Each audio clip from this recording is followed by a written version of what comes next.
General फैज़ हमीद का court martial होना चाहिए। मरीम नवाज का निजी टीवी न्यूज़ चैनल को खसूसी इंटरव्यू। मुस्लिम लीग नून की सीनियर नायब सदर मरीम नवाज शरीफ ने कहा कि साबिक DGISI लेफ्टिनेंट जनरल रिटायर्ड फैज़ हमीद का कोर्ट मार्शल किया जाना चाहिए, क्योंकि उन्होंने 2 साल मुस्लिम लीग नून की हिमायत की हुकूमत गिराने और 4 साल इमरान खान की हुकूमत की हिमायत के जरिए मुल्क तबाह करने में किरदार अदा किया है। डिजिटल न्यूज़ प्लेटफॉर्म के साथ एक तफसीली इंटरव्यू में साबिक वज़ीर आज़म नवाज शरीफ की साहबजादी और मुस्लिम लीग नून की चीफ ऑर्गेनाइज़र मरीम नवाज ने कहा कि गैर आइनी किरदार अदा करने पर साबिक DGISI को निशाना इबरत बनाना चाहिए, ताकि आइंदा फिर किसी को इस किस्म की जरूरत ना हो। उनका मजीद कहना था कि जब जनरल फैज़ हमीद हाजिर सर्विस DGISI थे तो उनके खिलाफ वो अदालत भी गई थी। प्रोग्राम में मजीद गुफ्तगू करते हुए मरीम नवाज ने कहा कि मैंने दरख्वास्त जमा करवाई थी और सबूत पेश किए थे, जिसमें सबसे बड़ा सबूत ये था कि जनरल फैज़ हमीद इस वक्त के इस्लामाबाद हाई कोर्ट के जज शौकत अजीज सदीकी साहब के घर गए थे और उनको कहा था कि नवाज शरीफ और मरीम नवाज को आपने सज़ा देनी है और ज़मानत नहीं देनी। और आपको याद होगा कि उन्होंने ऑन कैमरा बयान भी दिया जिसमें उनसे सवाल किया कि आपको कैसे पता कि सज़ा होगी, जिस पर उन्होंने जवाब दिया कि हमारे 2 साल की मेहनत है। प्रोग्राम में मजीद मरीम नवाज ने गुफ्तगू करते हुए कहा कि 2 साल वो जो जनरल फैज़ मेहनत करते रहे और इसके बाद जो इमरान खान को लाने के बाद 4 साल इस मुल्क को तबाह व बर्बाद करने की मेहनत की है, उस पर ना सिर्फ उनका कोर्ट मार्शल होना चाहिए बल्कि उनको निशाना इबरत भी बनाना चाहिए, ताकि आइंदा फिर किसी को इस किस्म की जरूरत ना हो। मरीम नवाज का मजीद ये कहना था कि हाइब्रिड निज़ाम लाने वालों को सबसे बड़ी सज़ा वोट को इज़्ज़त दो की शक्ल में अवामी आगाही मुहिम से मिली है।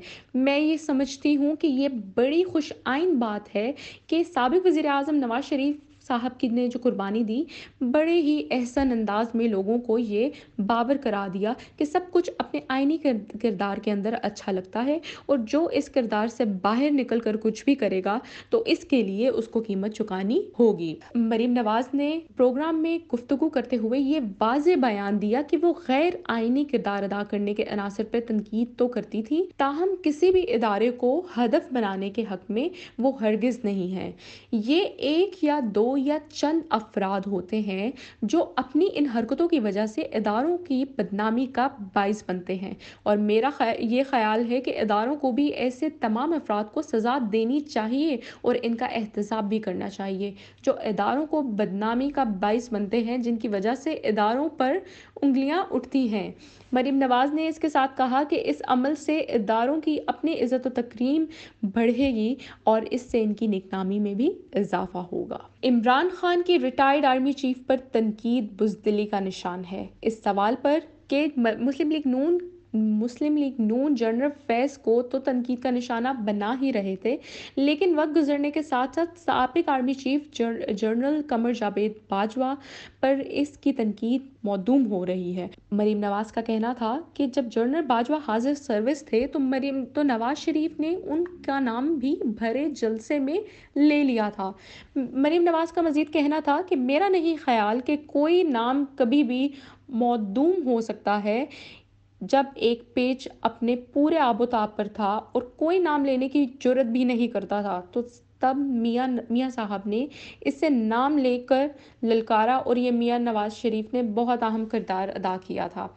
इनका मजीद कहना था कि जब तक जनरल बाजवा इमरान खान की हिमायत करते थे, इमरान खान की हुकूमत बरकरार रही और तब तक वो जनरल बाजवा की तारीफ में ज़मीन और आसमान के किलाबे मिलाते दिखाए गए और जब वो रिटायर्ड हो गए तो हमने देखा कि इमरान खान किस तरह से इन पर हमला आवर हो गए। ये एक बुज़दिल इंसान की निशानी है कि जो जाने वाले चीफ हैं उसके आप गिरबान पकड़ लें और जो आने वाला चीफ है उनके आप पाँव पकड़ें। हम आज भी हाजिर सर्विस के खुले आम नाम लेते हैं। मरीम नवाज ने अक्टूबर 2020 में गुजरांवाला जलसे से नवाज शरीफ के खिताब को याद करवाते हुए कहा था कि वो इस लम्हे को फ़ख्र से देखती हैं जब नवाज शरीफ ने नाम लेकर एक पेज को ललकारा था और पूरा स्टेडियम एक कोने से दूसरे कोने तक अवाम के नारों से गूंज उठा था।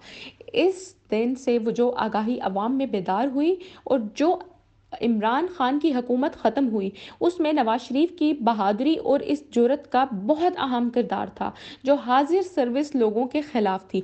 मरीम नवाज ने यह भी कहा कि आज भी हम खुले आम नाम लेते हैं। मैंने अब भी हाजिर सर्विस लोगों के नाम लिए और मैंने उनकी तस्वीर भी लोगों को दिखाई।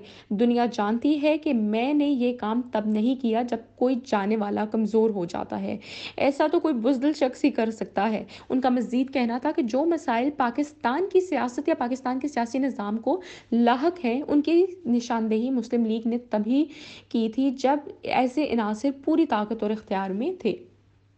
जजेस की ऑडियो लीक से सच्चाई पर मेहर साबित हो गई है।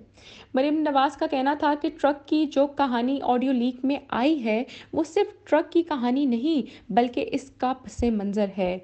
जब परवेज़ इलाही साहब की ऑडियो मंजर आम पर आई, तो जिसमें वो जज का नाम लेकर कह रहे हैं कि उसके सामने हमारा केस लगवा दो, और उनको ये कह रहे थे कि मैं आपके घर आना चाहता हूँ, तो इससे ये जाहिर हो रहा था कि वो मरासिम बहुत पुराना भी है और बहुत मजबूत भी है। बात सिर्फ ट्रक मुलाकात या बेंच फिक्सिंग की नहीं, बल्कि बात तो ये है कि इस मामले ने सिर्फ इसकी हकीकत की निशानदेही करते हुए मोहर लगाई है कि जो बहुत देर से आवाम के सामने है। मुस्लिम लीग नून की ये कहती है कि जब भी मुस्लिम लीग की कोई दरख्वास्त दायर की होती है या पार्टी का कोई मुकदमा आता है, तो इसमें वही बेंचेस बनते हैं, या और ये बात अब ज़ुबान ज़ुबान ज़र आम हो चुकी है कि जब बेंच बनता है तो बनते साथ ही लोगों को पता चलता है कि फ़ैसला क्या आएगा। तो इस वाक़ये से इस साज़िश का भांडा फूटा है, जिसके बारे में कुछ लोग तो जानते हैं, लेकिन जो लोग नावाकिफ़ थे उनके सामने भी सब कुछ वाज़ेह हो चुका है। इंसाफ के दो मयार हैं, एक मुस्लिम लीग नून के लिए और दूसरी जमात के लिए। जजेस का मुहासबा कैसे होगा? अदलिया का मुहासबे से मुतल्लिक उनका कहना था कि अवामी मुहासबा इसलिए ज़रूरी है कि जब तक आवाम में आगाही नहीं थी तो कोई रुकावट भी नहीं थी। इंसाफ के लिए दो मयार हैं, एक की निशानदेही करना हमारा काम है, और इस मुल्क की किस्मत सियासी जमातों के हाथ में नहीं बल्कि 22 करोड़ आवाम के हाथ में है। लोगों को पता होना चाहिए कि इस मुल्क में क्या होता जा रहा है। जब अवामी सतह पर कोई बात आ जाती है तो फिर इससे आप भागते नहीं हैं, फिर इदारों पर भी इस चीज़ का दबाव पड़ता है और पड़ना भी चाहिए। जो इदारों को बदनाम करने वाली काली भेड़ें हैं, उनका एहतसाब किया जाए। कोई भी सज़ा और जज़ा से ऊपर नहीं है, और अगर कोई ऐसा करेगा तो उसकी कीमत उसको अदा करनी होगी। जनरल बाजवा से एक मुलाकात हुई थी। इस सवाल पर कि साकिब निसार, जनरल बाजवा और जनरल फैज़ हमीद से कभी मुलाकात हुई, तो मरीम नवाज शरीफ का कहना था कि उनकी साकिब निसार से तो शायद कभी मुलाकात नहीं हुई, ताहम जनरल बाजवा साहब से एक मुलाकात ज़रूर हुई जब वो चीफ बने थे। पहली मरतबा चीफ बनने के बाद जब वो वज़ीर आज़म हाउस तशरीफ़ लाए थे, तो मेरी उनसे मुलाकात हुई और इस वक्त उनकी फैमिली भी उनके हमरा थी। साकिब निसार अब भी मुतहरिक हैं। मरीम नवाज ने साबिक चीफ जस्टिस साकिब निसार को कौम का सबसे बड़ा मुजरिम करार देते हुए कहा कि वो अब भी मुतहरिक हैं। आज मैं इन साकिब निसार का बयान देख रही थी, और जिस तरह की वो बातें कर रहे हैं, इससे ये वाज़ेह है कि वो आज भी मुतहरिक हैं, और वो इस वक्त जितना भी झूठ बोल रहे हैं, कौम को इनके बारे में सब कुछ अच्छी तरह जानती है। लेकिन मैं ये समझती हूँ कि साकिब निसार साहब इस कौम को सबसे बड़े मुजरिम हैं, और इसकी वजह से वो इंसाफ की सबसे बड़ी कुर्सी पर बैठे थे, मगर एक कर्नल और एक ब्रिगेडियर उनको हिदायत दिया करते थे। जनरल फैज़ उनको हिदायत दिया देते थे, और उन्होंने उनसे मुलाकात से इनकार नहीं किया।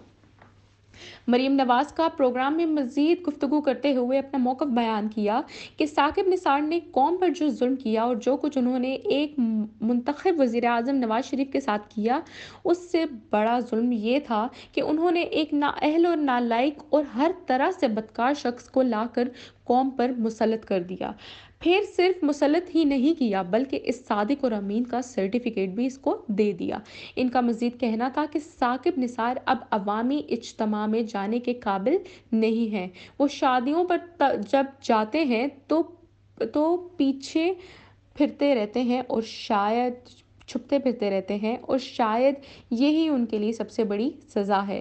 लेकिन मैं ये समझती हूँ कि ऐसे किरदार को इबरत का निशान बनाए बगैर ये कौम तरक्की नहीं कर सकती और ना इस कौम की सिमत दुरुस्त हो सकती है।